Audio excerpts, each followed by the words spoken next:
That's a really important question. Over the last few years, the government gave small business owners hundreds of millions of dollars.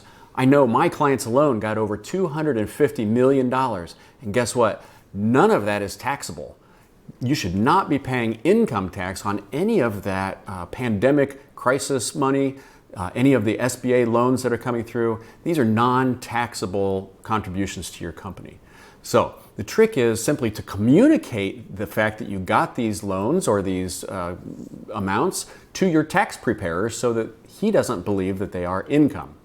List the loans at the bottom of your income statement as other income or other revenue, and make sure that they're notated very clearly. This is PPP, this is ERTC, this is the EIDL loan. Did you get an EIDL loan? That is not taxable. So communicate very clearly with your tax preparer that that it's not revenue. At the same time, watch out for equity contributions that you may have made. After-tax dollars that you put back into the company are also not taxable, right?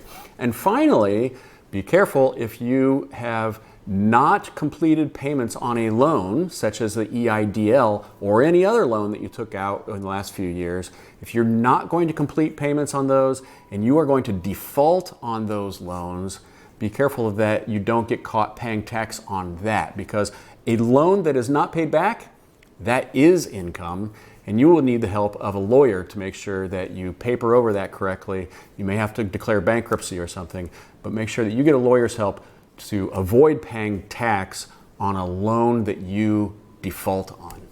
All right, good luck for tax season.